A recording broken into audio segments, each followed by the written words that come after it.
국민의힘 대선 후보 2차 경선 결과 4강이 결정이 되면서 이제 앞으로 한 달 동안 본 경선이 펼쳐집니다. 본 경선을 앞두고 1차, 2차와 다른 경선 룰이 적용이 되고 후보 간 합종연횡 가능할 것이다, 이렇게 보여서 많은 변수로 거론이 되고 있습니다.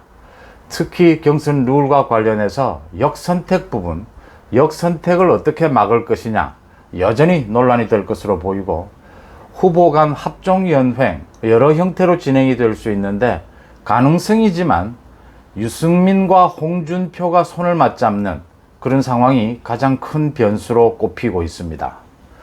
토요일 아침 송은재TV 시작하겠습니다. 구독, 좋아요 부탁드립니다. 먼저 어제 2차 경선 결과, 그 결과를 놓고 벌써 또 많은 논란들이 일고 있습니다. 선거법을 들어서 경선 결과를 공표하지 않기로 했는데 어제 조선일보에서는 종합순위는 발표가 가능하다라고 하면서 1위에서 4위까지 발표를 했습니다. 먼저 국민의힘 경선관리위원회에서 이런 결정을 한 것 자체가 좀 무리한 것입니다. 그러니까 과거에도 이렇게 경선 결과를 발표하지 않기로 한 경우가 왕왕 있었습니다.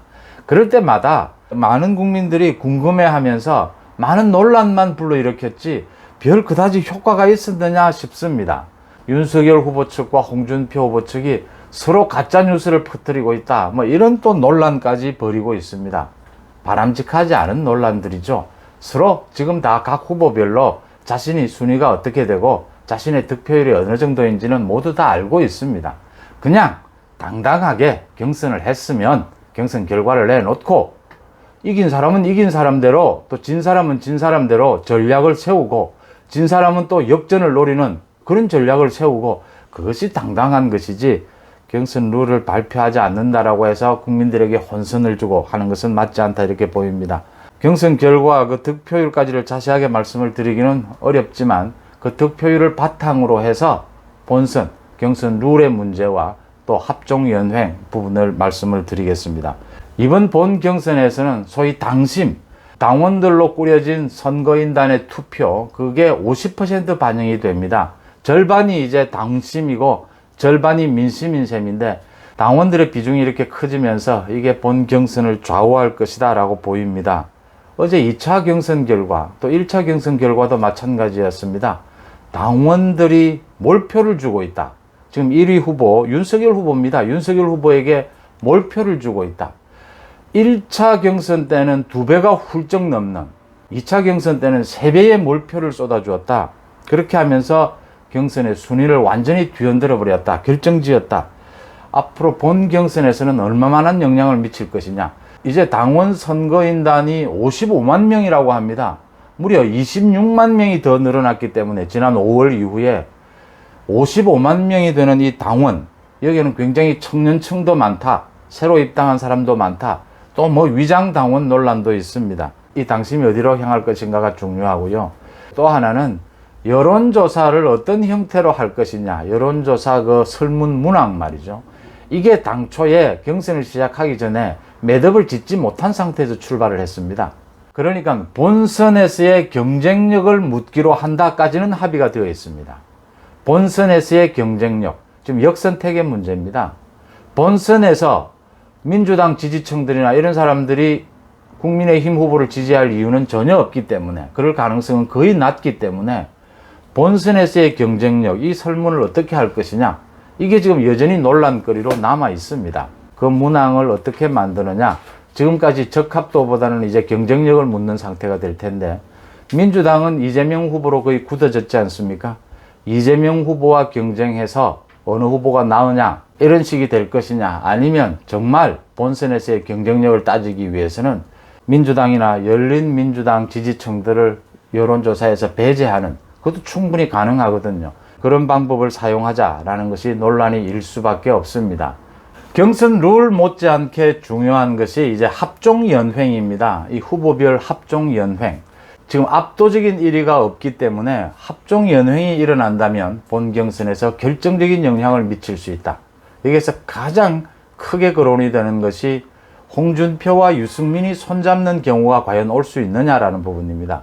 정치적 명분이 약하기 때문에 오히려 더 역풍이 거세게 불 것이다 라는 지적도 있고요. 또 하나는 2차 경선 결과를 보면 홍준표와 유승민이 만약 손잡는다면 수치상으로만 보면 완전히 전세를 뒤집을 수 있거든요. 홍준표, 유승민이 손잡는다면 수치상으로는 전세를 완전히 뒤집을 수 있다라는 겁니다. 문제는 명분이 없기 때문에 이걸 당원들이 또 일반 국민들이 어떻게 받아들이느냐라는 부분입니다. 대선에 나와서 명분도 없이 다른 후보로 후보 단일화를 하는 이런 것이 자신의 정치적으로는 치명적이 될 수도 있기 때문에 굉장히 어려운 선택이지만 막판에 가서는 가능성이 있다. 정치 공학적인 이야기입니다. 충분히 가능성이 있다라는 이야기고, 그랬을 경우에 1위를 달리고 있는 윤석열 후보의 대처 방안은 무엇이냐? 윤석열 후보는 지금 당원들에 대한 당심은 압도적인 지지를 받고 있거든요. 물론 많은 청년층이 새로 신입 당원으로 들어오면서 조금 더 본 경선에서는 분위기는 바뀔 것이다 라고 보이지만, 당원들에 대해서는 압도적인 지지를 받고 있기 때문에 외연을 넓히는 작업, 이런 것을 통해서 상당히 격차를 더 벌려놓을 필요가 있다. 이런 합종 연행을 대비해서 격차를 훨씬 더 벌려놓을 필요가 있다. 각 캠프별로 그런 계산도 분주합니다. 또 하나는 이번 2차 경선에서 탈락한 4명의 후보, 그 4명의 후보들이 누구를 지지하느냐라는 부분입니다. 먼저 최재형 후보, 많은 사람들의 기대를 모았습니다. 이제 2차 경선에서 탈락하자 벌써부터 종로에 출마하는 것이 어떻느냐 이런 얘기도 나오는데, 최재형 후보는 이번 2차 경선에서 실패하긴 했지만 최재형 후보가 갖고 있는 무한한 그 잠재력, 또 보수로서의 품격, 이런 것에 비추어서 당장 내년 총선에 투입을 한다, 또 선거에 또 나선다라기보다는 다른 역할이 충분히 있을 수 있지 않느냐, 많은 잠재력을 갖고 있는 것 아니냐, 이런 지적도 나오고 있습니다. 안상수 의원도 2차 경선에서 토론회를 아주 즐겁게 하는 이재명 이놈 이렇게 하면서 굉장히 토론회를 재밌게 했는데, 홍준표 후보와 원래 좀 가까운 사이였기 때문에 홍준표 후보를 지지하지 않겠느냐 이렇게 추측이 됩니다. 하태경 후보는 오랫동안 유승민 후보와 정치적인 스탠스를 같이 해왔고요. 최재형 후보는 아마 윤석열 후보를 지지할 것으로 이렇게 예상이 됩니다. 또 하나 중요한 변수는 원희룡 후보의 상승세입니다.